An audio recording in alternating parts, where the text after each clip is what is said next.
Hello everyone, my name is Will Matlock. I'm going to be going over my group's project in our design of mechanisms class taught by Baisravan Hamchaudhry at Lamar University.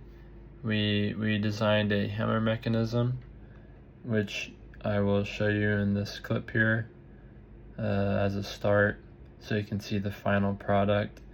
And in this video I'm going to be going over the start to finish process of how we designed and manufactured this mechanism. So I first started in MotionGen, which you can use to simulate linkage systems and mechanisms. You can see that the final output of the system on the right here is completely vertical, which is good because our desired output is a hammering mechanism. I took the values of the measured links, and with the assistance of AI, I generated a script that outputs the angular velocities, accelerations, and positions of each joint in the mechanism due to time.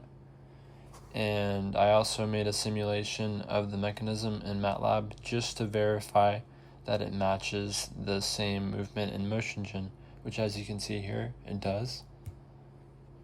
So in this section of the video, I'm going to be going over Grashof condition. So in this image, you can see this long arm going over the top of the mechanism with 3 white bolts. The one in the middle is supporting a link that allows the long arm to allow the vertical motion of the hammer, which works in MATLAB and MotionGen, but in real life, it actually worked better to ground that entire link. So the link is just rotating about that point in the middle of the whole arm. So with that in mind, we're going to be going over the Grashof condition. It's useful because engineers can tell what kind of motion you can expect from a system, and it answers a big question, which is, can all of the bars rotate all the way around, or will it just rock back and forth? Some of the properties of 4-bar linkages include the ground link, which is the fixed distance between the 2 ground points. As you can see here, it's the link between the point on the bottom left of the image all the way up to the top right joint. The input link, which is the link that rotates. Here it is shown by the circular shape around that bottom left joint, which shows the path that link is allowed to travel on. The output link, which here it is the top link, which extends into the hammer. So we're just going to assume that half of that top arm from earlier is the output link here. And then there's the coupler link, which connects the input crank link to the output link. And then the ground points are the fixed points that the moving links rotate about, which here is the crank joint at the bottom left, and then that middle point of the long arm with that white bolt that is grounded at the top right. There's 3 classifications of Grashof motion. The first one is the double crank, which requires the shortest link to be the ground link, so that both of the adjacent links are able to rotate fully. The second classification is the crank rocker, which means the shortest link is adjacent to the ground link, so that one link can rotate fully while the other one rocks back and forth. This is what we want in our hammer mechanism, so that we can have a constant input with a rocking output, which is also just the vertical up and down motion of the hammer. And the third classification of Grashof motion is the double rocker, which needs the shortest link to be opposite of the ground link, so that neither grounded adjacent to ground link is able to rotate fully, and instead just rocks back and forth. And after checking that the linkage satisfies the Grashof condition is when we classify the Grashof motion, which is determined by the position of the shortest link, and it's also dependent on the Grashof condition test, which is described by this equation, where you take the shortest and longest link and add them together.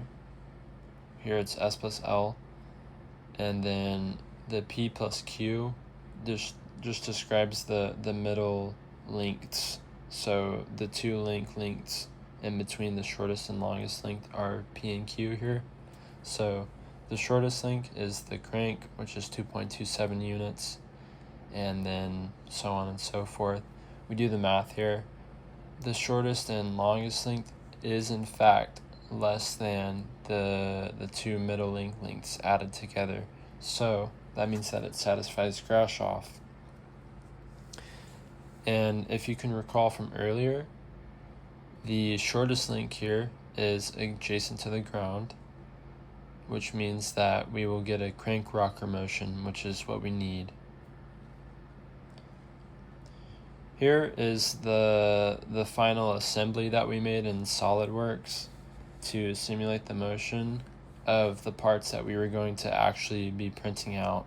And in this next section of video, I'm going to be going over the actual manufacturing of our mechanism. So once we finished all of the design, we went over to our 3D printing lab at Lamar University, and we were introduced to the machines that we were going to be using. Here is a Bamboo Lab printer that we used for our printing. We met at the birdhouse and discussed what colors of material that we wanted to use for the nuts, the bolts, and the links, as well as the base. And we also planned the days that we wanted to actually print out the parts, because it takes several hours to do each task. As you can see here, it took 4 hours to do all of the links. After printing, we had to take off all of the excess material that the printer used to stabilize the parts as it was printing. Here we have all the parts laid out. You can see the crank, the hammer, and then the links. And here I have them laid out in where they're supposed to actually be on the mechanism once we print out the bolts.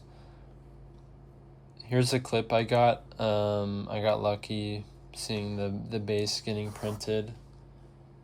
It had an estimated time to print of 14 hours. We came back the next day once it was done, and we once again removed the excess material. Here I'll just show a little time lapse of us messing around with it and getting rid of the excess material and tweaking things. We had a couple issues that we ran into. The bolts fit very tightly into the holes, and some of the bolts were too long, so it prevented movement. Eventually we were able to fully piece together the mechanism for our first test run, and you can see here we're just testing the movement. It's working, but it's not fully smooth, and there's still that bolt getting in the way. So we actually ended up having to reprint that bolt that connects the middle of the long arm to that small link at the top of the base. We reassembled the full mechanism, and as you can see here, it's working smoothly. There's a little bit of creaking. That's just probably because of the tight-fitting bolts, but it still works. I'm pretty happy with the result. If there's any questions you have for me, feel free to leave them in the comments. I hope you all enjoyed watching this process, and thank you for watching.